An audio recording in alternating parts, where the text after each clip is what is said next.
फिर समीकरण 6 में 4 का भाग लगाते हैं। समीकरण 4 जो ऊपर दी हुई है, e plus B sine theta n equal to n lambda, और 6 जो भी हमने निकाल ली है। तो sine theta n plus minus d theta n by sine theta n equal to 1 plus minus 1 by small n into capital N. ये condition आ गई। अब sine theta n plus minus d theta n को हम sign ए plus B वाली फॉर्मूले से expand कर दें, तो sine theta n cos d theta n plus minus cos theta n sine d theta n, ये हमें मिलता है। और यहाँ पे कोस डी थीटा एन बहुत छोटा कोण है, इसलिए cos d theta n nearly equal to 1 और sine d theta n near equal to d theta n, ये हो जाएगा। इसलिए 1 plus minus cot theta n d theta n equal to 1 plus minus 1 by small n into capital N.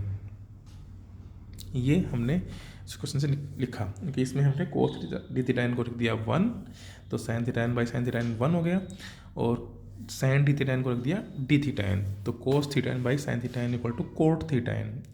और या फिर d theta n की value निकालें हम, तो वो आ जाएगी tan theta n upon small n into capital N. तो ये आ गई एक तरफ की चौड़ाई। दोनों तरफ की चौड़ाई को हम निकालें तो कुल चौड़ाई आ जाएगी 2 इंटू डी थीटा एन, ठीक है। डी थीटा एन का मान रखें तो 2 tan theta n by small n into capital N. ये हो गई मुख्य उचिष्ट की कोणीय चौड़ाई। और ये टेन थीटा एन के समानुपाती और स्मॉल एन और कैपिटल एन के व्युत्क्रमानुपाती है। लेकिन हम जानते हैं जो थीटा एन कोण है वो टेन थीटा एन और की जो मान है वो थीटा एन का जो मान है वो स्मॉल एन बढ़ने पे बढ़ता है, लेकिन बहुत धीरे बढ़ता है। इसलिए टेन थीटा एन का मान स्मॉल एन बढ़ने पे बहुत धीरे बढ़ता है, जबकि नीचे खुद स्मॉल एन आ रखा है। इसका मतलब स्मॉल एन बढ़ने पर कोणीय मुख्य उचिष्ट की चौड़ाई जो है वो घटती है, कम होती जाती है, ठीक है। ग्रेटिंग द्वारा परिक्षेपण, डिस्पर्सन होता है किसी प्रकाश में जो घटक वर्ण है उनमें उसको अलग अलग बांट देना। अब हमने ग्रेटिंग के जो स्पेक्ट्रम है उससे देखा e plus B sine theta equal to n lambda, यहाँ पे उच्चिष्ट मिलता है। तो e प्लस बी तो ग्रेटिंग अवयव है, थीटा वो कोण है जहाँ पे उच्चिष्ट मिलता है, और n वो क्रम है जिसके लिए उच्चिष्ट मिलता है, और लेमडा तरंगदैर्घ्य है। अब हम देखते हैं कि थीटा का मान जो है वो n और लेमडा, ई प्लस बी तो कांस्टेंट हो गया ग्रेटिंग के लिए, एन और लैम्डा पे डिपेंड करता है कौन से क्रम का है और कितना तरंगदैर्घ्य है। यदि एन भी हम फिक्स कर दें, यानी एक क्रम प्रथम क्रम की बात कर रहे हैं, प्रथम कोटि की बात कर रहे हैं, तो उसके बाद खाली लैम्डा पे डिपेंडेंस रह जाती है। तो इस प्रकार एन इक्वल टू 1 2 3 4 किसी भी फिक्स क्रम के लिए थीटा का मान लैम्डा पे डिपेंड करता है। यदि लैम्डा अलग अलग है तो थीटा के मान भी अलग अलग मिलेंगे। तो इस प्रकार अलग अलग वर्ण जिनके लैम्डा के मान अलग अलग हैं उनके लिए मुख्य उच्चिष्ट भी अलग अलग कोण पे मिलता है। और इस प्रकार ग्रेटिंग द्वारा कोई घटक कोई प्रकाश है वो अपने घटक जो वर्ण है प्रकाश के उनमें बट जाता है। इस घटना को कहते हैं परिक्षेपण। n इक्वल टू 0 के लिए ये नहीं हो पाता। क्यों? क्योंकि n इक्वल टू 0 के लिए लैम्डा का मान कुछ भी हो, थीटा का मान फिक्स होता है, ठीक है। तो सभी लैम्डा के लिए एक ही थीटा मिलेगा, तो सारे लैम्डा एक जगह मिलेंगे। इसलिए n इक्वल टू 0 के लिए प्रकाश का रंग वही मिलेगा जो जिस रंग का प्रकाश वो आ रहा है, जैसा प्रकाश है उसी वर्ण का प्रकाश दिखाई देता है।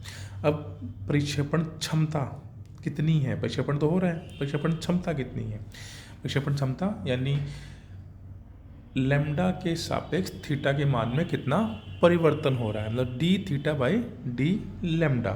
तो इक्वेशन नंबर 10 को हम लैम्डा के रिस्पेक्ट में डिफ्रेंशिएट करें तो d theta by d lambda मिल जाएगा।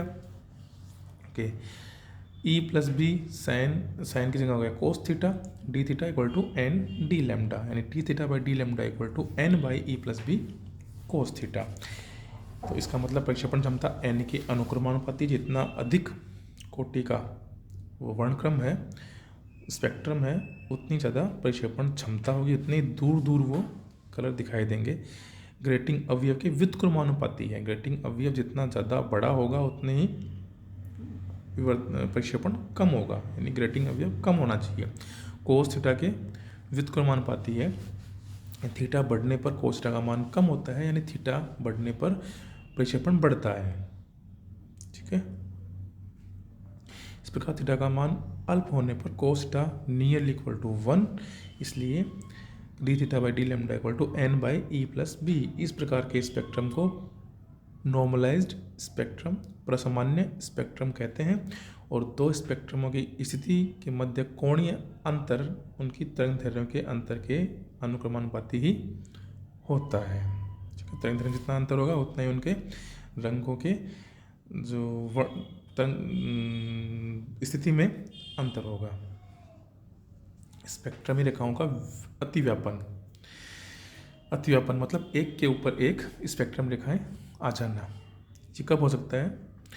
जब हमने जो प्रकाश लिया है उसमें जो घटक प्रकाश हैं, जो वर्ण हैं, उनके तरंगदैर्घ्य में अंतर बहुत ज़्यादा है, तो ये हो सकता है कि किसी एक वर्ण, एक रंग के लिए किसी कोटि n, मान लो n1 का जो उच्चिष्ट है, उसी जगह पे किसी दूसरे अधिक तरंगदैर्घ्य वाले वर्ण के निम्न कोटि का कोई उच्चिष्ट मिल जाए, n2 जो कि n1 से कम हो, उस कोटि का उच्चिष्ट मिल जाए। इसी तरह कोई तीसरे तरंगदैर्घ्य के उससे भी निम्न कोटि का उच्चिष्ट मिल जाए, क्योंकि हम जानते हैं कि उच्चिष्ट के लिए कंडीशन है e plus B sine theta equal to n lambda. तो यदि n1 इंटू लैम्डा 1 बराबर हो n2 इंटू लैम्डा 2 बराबर हो n3 इंटू लैम्डा 3, तो ये तीनों का जो उच्चिष्ट है वो एक ही थीटा के लिए मिलेगा।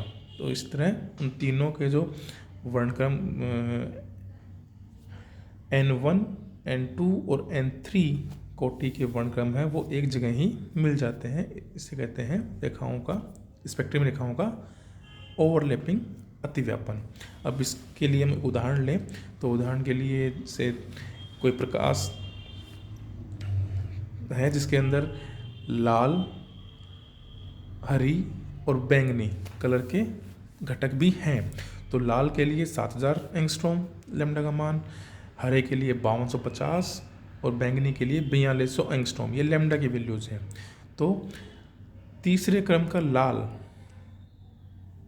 रंग, तो उसके लिए 3 गुणा 7000 यानी 21000 एंगस्ट्रॉम।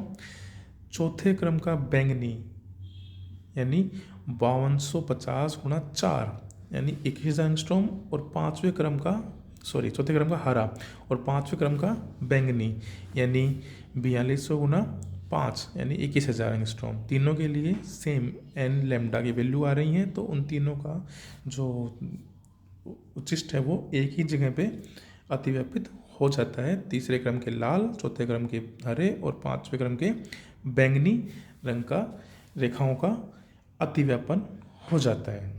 ठीक है, इस तरह स्पेक्ट्रम रेखाओं का अतिव्यापन भी ग्रेटिंग स्पेक्ट्रम में संभव है। ओके, तो इस तरह हमने आज ग्रेटिंग स्पेक्ट्रम की कैरेक्टरिस्टिक्स पढ़ी, जिसके अंदर अनुपस्थित स्पेक्ट्रम,